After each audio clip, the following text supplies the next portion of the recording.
ओम नमः शिवाय।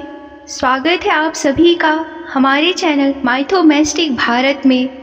आज मैं आप सभी से इस वीडियो के माध्यम से श्रीमद् भागवत गीता के 8वें अध्याय को साझा करूंगी। प्रभु मेरी अगुवाई करे कि मैं इसे उचित ढंग से आप सभी से साझा कर सकूं। अर्जुन ने कहा, हे पुरुषोत्तम, ब्रह्मा क्या है, आध्यात्म क्या है, अधिभूत क्या है और अधिदेव क्या कहलाता है। हे मधुसूदन, अधियज्ञ क्या है और इस देह में अधिदेह कौन सा है। मरने के समय में स्थिर चित्त वाले लोग तुमको कैसे जान जाते हैं। कृपा करके हे मधुसूदन जी मुझे यह रहस्य समझाएं। अर्जुन के प्रश्न सुनकर श्री कृष्ण भगवान बोले, हे अर्जुन, मैं सबसे न्यारा और अविनाशी हूँ। इस कारण मेरा नाम ब्रह्मा है। मुझ में अपने प्रताप से ही प्रताप है, अपने बल से ही मैं बली हूँ और अपने ज्ञान से ज्ञानी हूँ। अन्य जितने भी भूत प्राणी हैं, इनमें मेरे प्रताप से ही प्रताप है। ये मेरे बल से बली हैं तथा मेरे ही ज्ञान से ज्ञानी हैं। सब मनुष्यों का प्रभु मैं हूँ। इस कारण से ही मेरा नाम अध्यात्म है और मैं ही सब भूत प्राणियों को उत्पन्न करता हूँ। मैं जिसकी जैसी कर्म रेखा खींच देता हूँ वैसा ही उसको फल प्राप्त होता है। इस कारण से मुझको कर्म भी कहते हैं।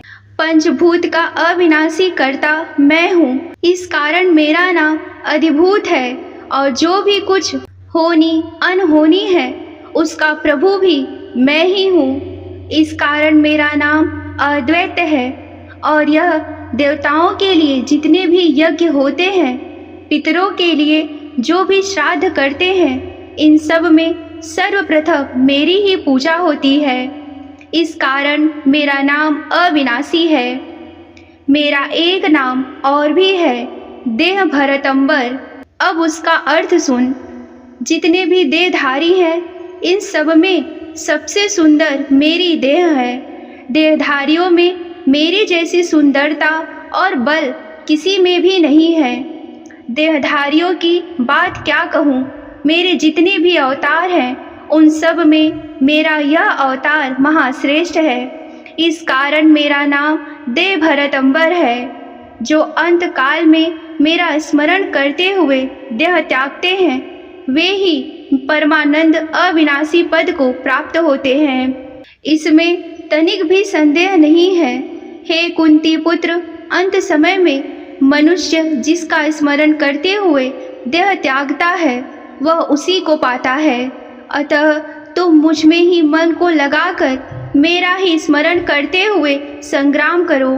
तुम निसंदेह मुझको आ मिलोगे। हे पार्थ, अभ्यास रूप योग से युक्त हो दूसरी ओर न जाने वाले मन से सदा चिंतन करता हुआ पुरुष परम और दिव्य पद को प्राप्त होता है। अतएव जो अंत के समय में मन को एकांत कर भक्ति पूर्वक योगाभ्यास के बल से दोनों भवों के मध्य भाग में प्राण को चढ़ाकर सर्वज्ञ अनादि संपूर्ण जगत के नियंता, सूक्ष्म से भी सूक्ष्मतर, सबके पोषक, अचैतन्य स्वरूप, सूर्य के समान प्रकाशवान, तमोगुण से रहित परम पुरुष का ध्यान करता है वह उसको मिलता है। वेद के जानने वाले जिसको अक्षर कहते हैं, बीतराग होकर सन्यासी जिसमें प्रवेश करते हैं तथा जिसको चाहने वाले ब्रह्मचर्य का आचरण करते हैं, इस परम पद को तुमसे संक्षेप में कहता हूँ। जो सब इंद्रिय द्वारों को रोक कर मन में हृदय धारण करके प्राण को मस्तक में ले जाकर समाधि योग में स्थित ओम इस शब्द का उच्चारण करता हुआ देह को त्यागता है, उसे मोक्ष रूप उत्तम गति प्राप्त होती है। हे पार्थ, जो मुझ में ही मन लगाकर नित्य प्रति मेरा स्मरण करते हैं, उन सदैव स्मरण करने वाले योगियों को मैं बहुत सुलभ रीति से प्राप्त होता हूँ। मुझको प्राप्त होने पर परम सिद्ध को प्राप्त करने वाले महात्मा गण फिर यह जन्म धारण नहीं करते। जो नाशवान और दुख का घर है। हे अर्जुन, ब्रह्मालोक प्रयत्न जितने लोक हैं वहाँ से लौटना पड़ता है, परंतु मुझ में मिलने से फिर जन्म नहीं होता। 1000 महायुगों का एक दिन होता है और 1000 महायुगों की एक रात्रि ब्रह्मा की होती है। जो इसे जानते हैं वह सब ज्ञाता है। ब्रह्मा का दिन होने पर अवयव से सब व्यक्तियों का उदय होता है और रात को उसी में लय होता है। हे पार्थ, समस्त चराचर वस्तुओं का यह समुदाय दिन में बार बार उत्पन्न होकर रात्रि में आगमन में लीन हो जाता है। इस अव्यक्त से परे दूसरा सनातन अव्यक्त है, जो इन सब के नष्ट होने पर भी कभी नष्ट नहीं होता। उस अव्यक्त को ही अक्षर कहते हैं। वही परम गति है जिसको प्राप्त करके फिर संसार में नहीं जन्मते। वही मेरा परम धाम है। हे पार्थ, जिसके अंतर्गत सब प्राणी हैं और जिसने उस समस्त जगत का विस्तार कर रखा है, वह श्रेष्ठ पुरुष अनन्य भक्ति से ही मिलता है।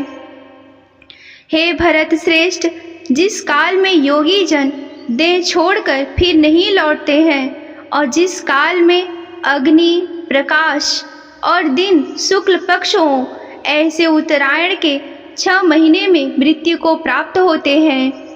कृष्ण पक्ष दक्षिणायन के 6 महीने इनके मध्य गमन करने वाले चंद्रमा की ज्योति को पहुँचते हैं और लौट आते हैं।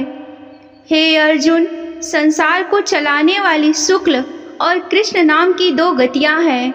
एक से आने पर फिर लौटना पड़ता है और दूसरी पर फिर लौटना नहीं होता। हे पार्थ, योगी इन दोनों गतियों का तत्व जानता है, इसी से मोह में नहीं पड़ता। अतएव हे अर्जुन, तुम सदा योग युक्त हो। वेद, यज्ञ, तप और दान से जो जो पुण्य फल बतलाए गए हैं, योगी उन सबसे अधिक ऐश्वर्य पाता है और सर्वोत्तम आदि स्थान पाता है। यहीं पर श्रीमद् भागवत गीता का 8वां अध्याय समाप्त होता है। श्रीमद् भागवत गीता के 8वें अध्याय के 8वें महात्म्य को साझा करूंगी। प्रभु मेरी अगुवाई करे कि मैं इसे उचित ढंग से आप सभी से साझा कर सकूं। श्री नारायण जी बोले, हे लक्ष्मी, अब 8वें अध्याय का महात्म्य सुनो। दक्षिण देश में नर्मदा नदी के तट पर एक नगर है। उसमें सुशर्मा नामक एक धनवान ब्राह्मण रहता था। एक दिन उसने एक संत महात्मा से पूछा, हे ऋषिवर, मेरे संतान नहीं है, मैं क्या करूं?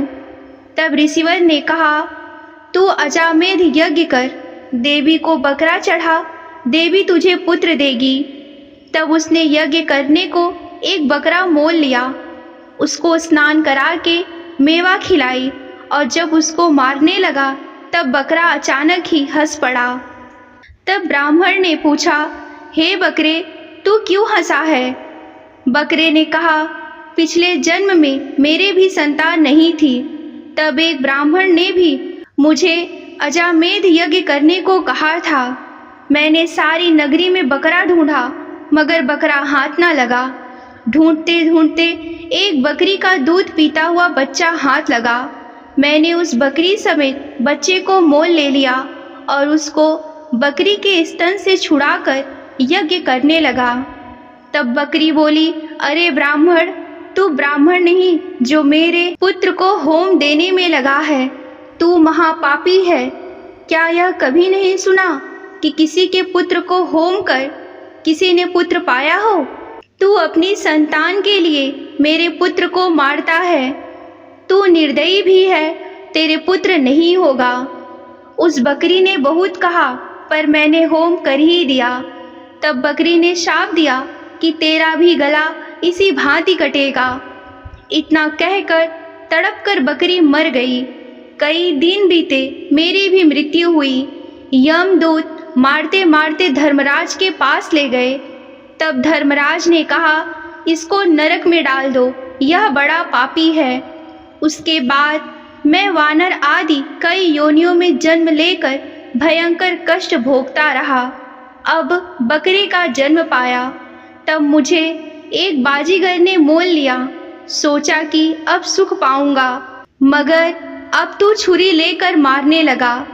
तब ब्राह्मण ने कहा, हे बकरे, तुझे भी जान प्यारी है। अब मैं अपने नेत्रों से देखी हुई कहता हूँ, कुरुक्षेत्र में चंद्र सुशर्मा राजा स्नान करने आया है। उसने ब्राह्मण से पूछा, ग्रहण में क्या दान करूं? उसने कहा, हे राजन, काले पुरुष का दान कर।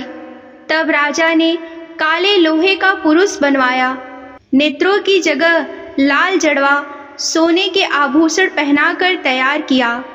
तब वह काला पुरुष कह कह शब्द करके हंस पड़ा। राजा डर गया कि उसे कोई बड़ा अवगुण है जो लोहे का पुरुष हंसा। तब लोहे के उस काले पुरुष ने ब्राह्मण को कहा, हे ब्राह्मण, तू मुझे लेगा?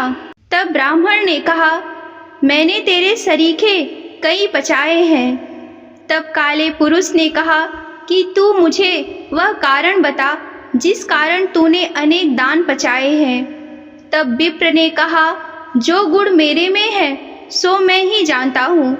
तब वह काला पुरुष कह कह शब्द कर फट गया। उसमें से एक कालिका की मूर्ति निकल आई। तब विप्र ने श्री गीता जी के 8वें अध्याय का पाठ किया। उस कालिका की मूर्ति ने सुनकर देह पलटी। जल की अंजलि भर के उस विप्र ने मूर्ति पर जल छिड़का। जल के छिड़कते ही वह तत्काल उसकी मुक्ति हो गई। यहीं पर श्रीमद् भागवत गीता के 8वें अध्याय का 8वां महात्म्य समाप्त होता है। नमस्कार। हर हर महादेव।